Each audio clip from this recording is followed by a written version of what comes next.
They laughed at my wedding because it was too simple.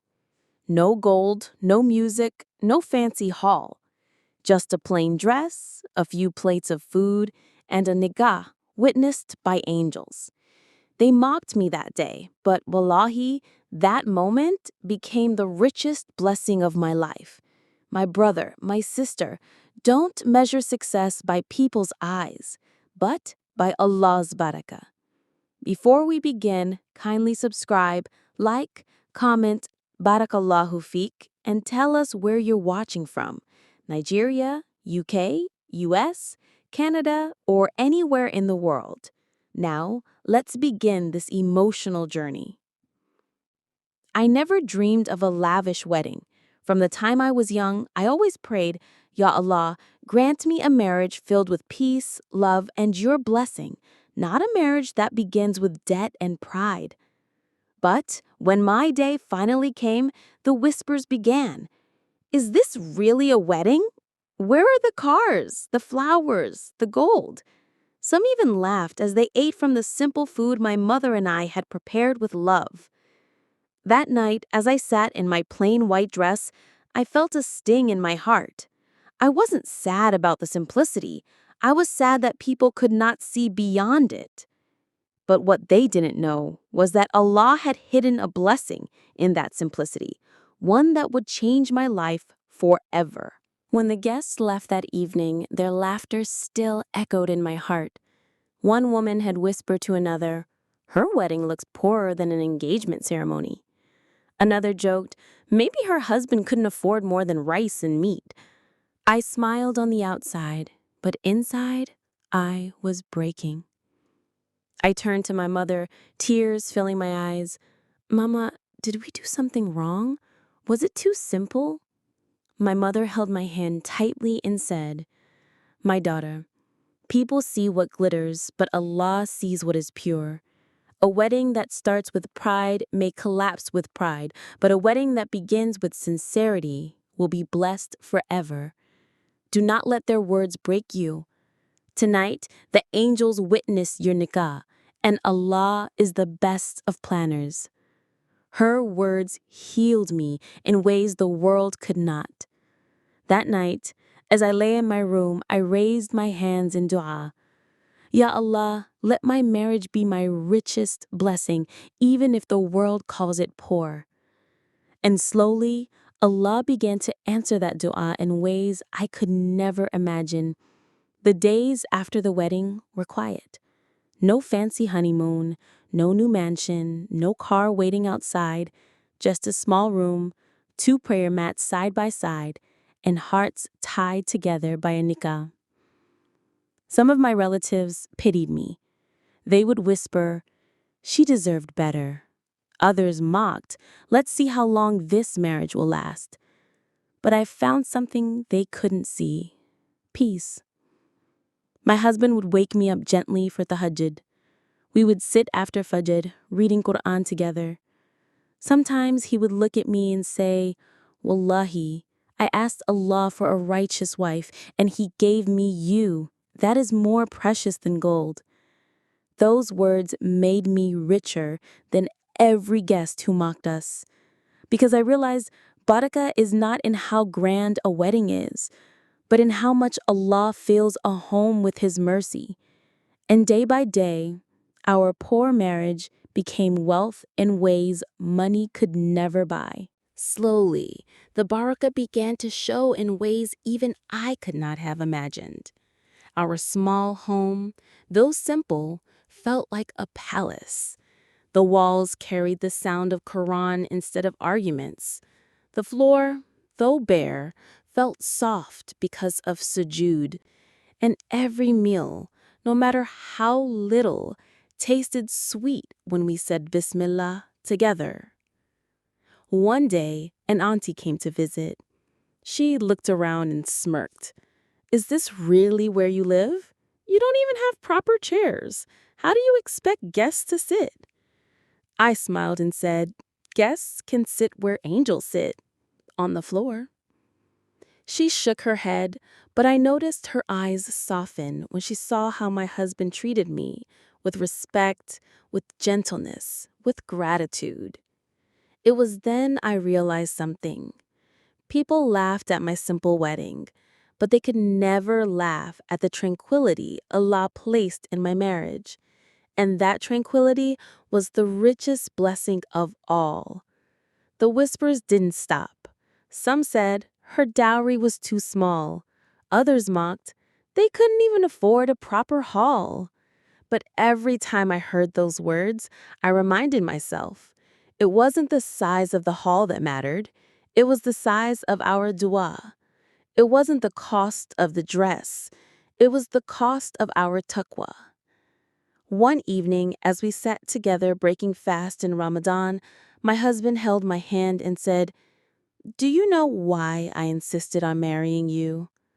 I looked at him quietly, my heart beating fast.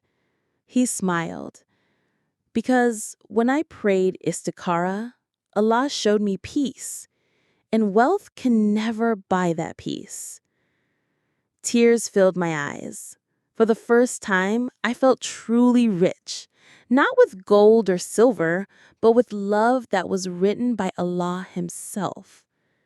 And in that moment, I whispered to myself, they laughed at my simple wedding, but today I see it was the beginning of my richest blessing. After the wedding, life wasn't suddenly filled with riches. We still lived in a small home with walls close enough to hear each other breathe. But those walls carried barakah because they echoed with Quran, dua, and gratitude. Many people thought our marriage would collapse under the weight of poverty, but instead, we grew stronger. My husband would often remind me, contentment is the greatest treasure. If we thank Allah, He will increase us. And subhanallah, that's exactly what happened. It started small. A neighbor offered my husband a better job. Then his kindness at work caught the attention of someone higher. Opportunities began opening one by one, like locked doors suddenly finding the right key. I realized something that day. It wasn't the laughter of people that mattered, but the smile of Allah upon us. And while they laughed at our simple wedding, Allah was preparing to give us a life richer than their imaginations. The blessings came in ways I never expected. One day, a man my husband had once helped on the street walked into his workplace. He was now a successful businessman. He said to my husband, "I never forgot the day you gave me water and kindness when no one else cared. Today, I want to invest in you." Just like that, doors opened we never even knocked on. A small shop turned into a growing business. What we once could only dream of, Allah brought to our doorstep. And the same people who laughed at our wedding, they began to whisper again, but this time in shock. How did they rise so quickly? How did they become so blessed? But I knew the answer. It was never us. It was Allah, Al-Mughni, the Enricher, the one who gives honor to whom He wills. That day, as I looked around at our growing blessings, I whispered, Ya Allah, You turn their laughter into lessons and our patience into prosperity. Blessings continued to pour in, not just in wealth, but in peace of mind. Our home, though still simple, carried a sweetness that money couldn't buy. Neighbors who once mocked began sending their children to us, saying, "Please let your family make dua for ours. There is barakah in your house." I realized then, true richness isn't in gold or silver. It's in sujood at night. It's in a husband who wakes you for tahajjud. It's in the laughter of children who know contentment, not greed.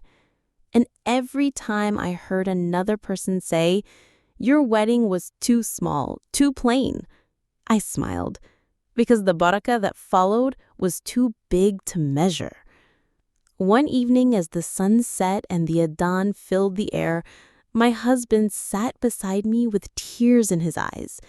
He said, "Do you remember the day they laughed at us? The day they said our wedding was too small, too shameful?" I nodded. Those words had once pierced deep. But then he held my hand and whispered, "Wallahi, that day was the beginning of our richest blessing. Because we chose Allah over people, Allah chose us for His barakah." I felt a shiver run through me. It was true. Our nikah had been simple.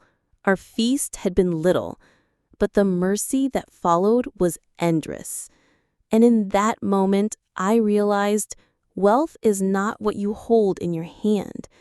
Wealth is what Allah places in your heart. Years passed, and the same community that once mocked us began to invite us, seeking our advice and our dua. I stood one day at a wedding, grand, filled with lights and laughter. Someone leaned toward me and whispered, "Do you remember your own wedding? So small, yet look how Allah raised you." I smiled and replied softly, "It was never the size of the wedding that mattered. It was the size of our faith." Because the truth is, barakah doesn't come from gold, from feasts, or from people's approval. It comes from Allah, Al-Wahhab, the bestower. And as I looked at my husband, our children, and the countless blessings Allah had poured into our lives, my heart whispered, "They laughed at our simple wedding, but that day became the doorway to our richest blessing." Subhanallah, my dear brothers and sisters, this story carries a lesson we must never forget. People may laugh at you, they may mock your simplicity, your struggles, your choices, but remember, it is not their laughter that defines you, it is Allah's decree. They laughed at a wedding with no glitter, no gold, no extravagance, but Allah filled it with barakah that money could never buy. This is the truth of our deen. When we choose humility, when we choose sincerity, when we trust Allah over people, He gives us in ways beyond imagination. 3 lessons from this story. Lesson 1. Your rizq is not in people's hands, but in Allah's hands. Lesson 2. Simplicity with taqwa is far greater than extravagance without barakah. Lesson 3. When you hold on to sabr, Allah will raise you in honor even if the world looks down on you. And now I make dua for everyone listening to this story. Ya Allah, grant every heart here contentment in simplicity, honor in humility, and barakah in every step of their lives. Ya Allah, bless their marriages, their families, and their rizq. And if anyone here is mocked or belittled, turn their pain into strength and their patience into blessings. Ameen. If this story touched your heart, don't just keep it to yourself. Share it with others so they too can be reminded of Allah's mercy. Like this video if you believe barakah is greater than dunya's glitter. Comment below where you're watching from and tell us one lesson you're taking away from this story. And most importantly, subscribe to this channel so you never miss stories that remind your heart of Allah. Because remember, every story here is not just a story, it's a reminder that Allah is always with those who put their trust in Him. Until the next story, may Allah keep your heart firm, your home blessed, and your life filled with His mercy.